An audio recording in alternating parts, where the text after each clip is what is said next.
les amis, ici Yves de Tips on Consulting. Bienvenue dans cette vidéo de formation.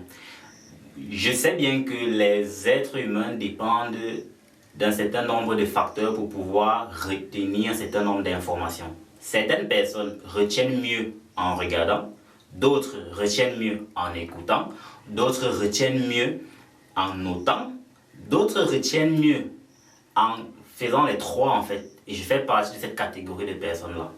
Donc, avant de démarrer, je t'invite à prendre un bloc-notes et un stylo afin de noter d'abord les objectifs pédagogiques à atteindre à la fin de cette vidéo de formation. Une fois la vidéo de formation parcourue, il faudra revenir là-dessus pour se rassurer. Est-ce que j'ai pu atteindre les objectifs pédagogiques de formation de cette vidéo? Si ces objectifs pédagogiques ne sont pas atteints, alors je t'invite à réécouter la vidéo.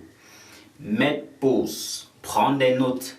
Parce que le simple fait que tu sois en train de prendre des notes, ton cerveau, en ce qui me concerne, retient souvent mieux que le simple fait pour toi de regarder une vidéo ou alors de simplement l'écouter. Rassure-toi que tu ne seras pas distrait pendant la vidéo de formation afin d'atteindre les objectifs. Il ne te coûte rien en fait de pouvoir désactiver ton navigateur, désactiver par exemple ta connexion internet si elle a été chargée, de pouvoir fermer les pages sur les médias sociaux, tout ce qui peut te distraire. Prends ton temps, écoute la vidéo. Je te souhaite bonne formation et surtout, je te souhaite que tu atteignes les objectifs pédagogiques de cette vidéo.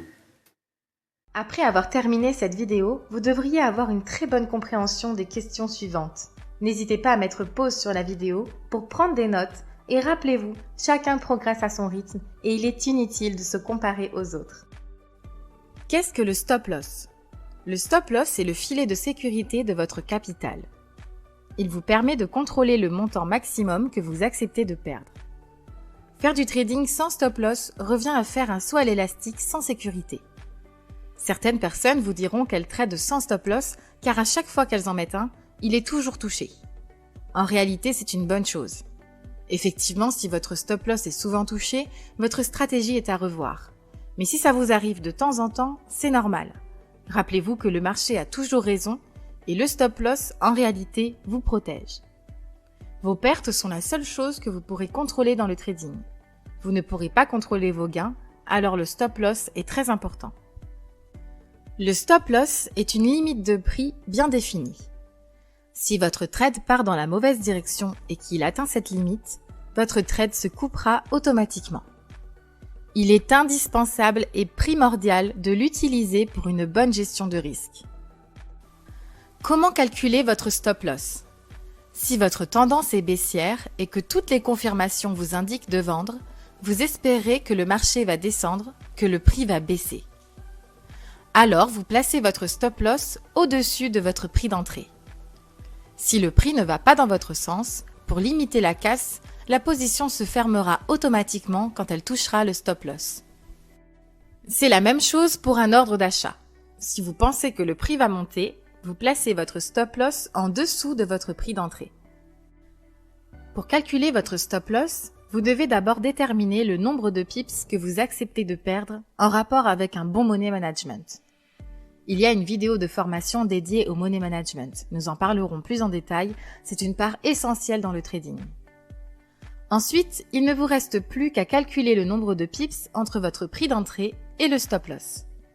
Dans cet exemple, où il s'agit d'un achat, votre prix d'entrée se trouve au-dessus de votre stop-loss et pour le calculer, vous devez calculer la différence entre les deux. Et dans une vente, le prix d'entrée se trouve en dessous de votre stop-loss. Il vous suffit de calculer leur différence en pips. Désormais, vous devriez être en mesure de répondre et de comprendre les questions suivantes. Lisez-les et répondez-y tranquillement. Dès que vous avez fini, passez à la prochaine vidéo. Et n'oubliez pas, vous êtes et vous resterez toujours un étudiant. Félicitations. Félicitations d'avoir atteint l'étape de cette vidéo. Maintenant que tu as fait un premier passage de la vidéo, tu as eu une première lecture de la vidéo, je t'invite à revenir sur les objectifs pédagogiques de la vidéo qu'il fallait atteindre. Si tu te rends compte que tu n'as pas encore atteint ces objectifs pédagogiques, alors reprends la lecture de cette vidéo. Ne dit-on pas souvent que la répétition est la mère des sciences? Alors, une première lecture n'est pas suffisante. Je t'invite à passer une deuxième lecture. Au besoin, fais même une troisième lecture. Je serai convaincu qu'à l'issue de cette deuxième ou troisième lecture, tu auras atteint les objectifs pédagogiques de cette vidéo. Bonne exploitation et surtout plein de succès.